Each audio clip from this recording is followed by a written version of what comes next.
Bonjour à tous, je suis heureux de vous retrouver aujourd'hui pour vous parler de coaching.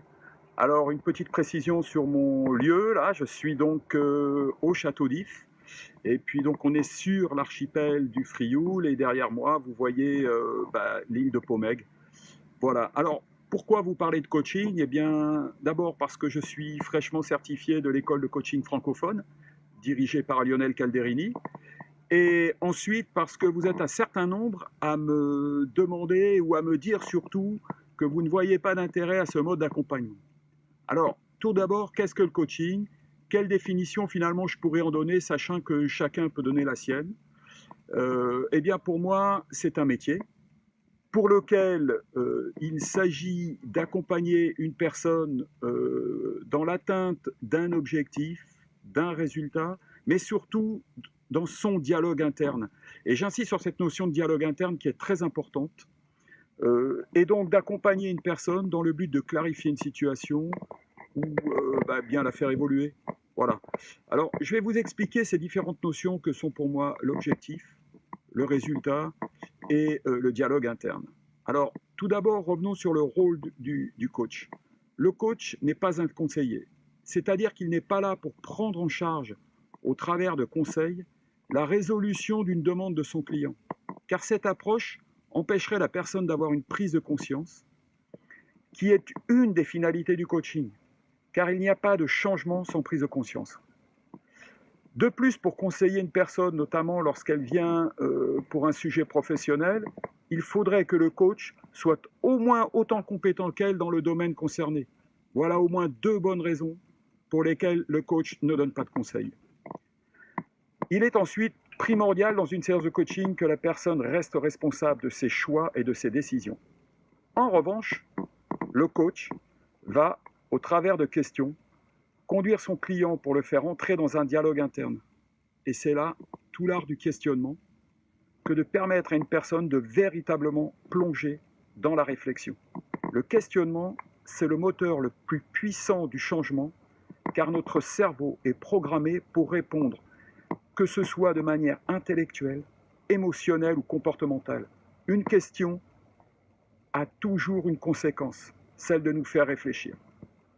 La deuxième chose, c'est que le coach est centré sur une démarche de résultat, plus que d'atteinte d'objectifs, et la différence est fondamentale.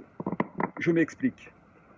Lorsque je me fixe un objectif, je me situe sur la ligne d'arrivée et je regarde au loin mon objectif. Je me demande comment je vais l'atteindre finalement, et dans ce cas, je me pose la question de savoir quels sont les moyens que je vais mettre en œuvre, comment je vais construire le parcours qui peut m'aider. Cette approche peut être chronophage et introduire une idée de risque. Alors que si je suis centré sur le résultat, je suis sur la ligne d'arrivée et je m'interroge sur les moyens et les processus que j'ai déjà mis en place ou que quelqu'un d'autre a déjà mis en place pour atteindre ce résultat.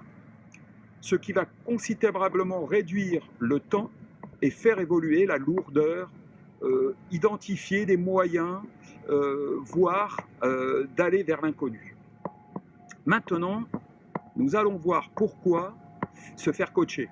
Et là, je veux répondre à tous ceux qui s'interrogent sur l'intérêt du coaching finalement.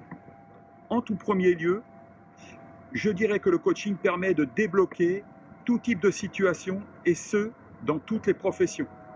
C'est un moment où vous pouvez parler de vous-même, de vos préoccupations les plus intimes, car sans crainte d'être jugé, ceci dans une relation de confiance et tout ça dans un cadre de confidentialité. Se faire coacher, c'est aussi être écouté et compris. Certaines personnes viennent voir un coach pour bénéficier d'une qualité d'écoute sans pour cela profondément remuer le passé pour comprendre le présent. Le coaching n'est pas une thérapie. C'est plutôt le questionnement qui va mener une autre connaissance de soi, qui va aller bien au-delà de notre système de croyances. Les questions du coach peuvent alors vous sortir de votre zone de confort. Et c'est là tout l'intérêt. Enfin, pour moi, le point le plus important des raisons qui font qu'une personne fait appel à un coach, c'est qu'il est très difficile de faire sa propre objectivation. C'est un point capital. Comme je l'ai évoqué précédemment, pour avancer, il est nécessaire de dépasser son système de croyance, qui est parfois responsable d'un blocage ou d'une hésitation. Inconsciemment, vous êtes en quelque sorte prisonnier de cette zone d'ombre dans laquelle vous n'allez jamais vous aventurer. Et c'est là que le coach va vous amener. Je vous assure que c'est vraiment très puissant, à tel point que certaines prises de conscience sont vécues comme un soulagement, comme un état de bien-être.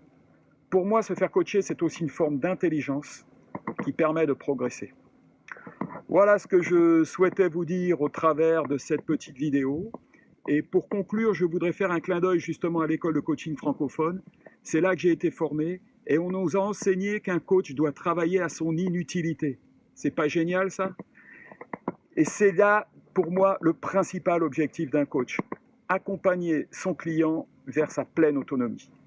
Voilà.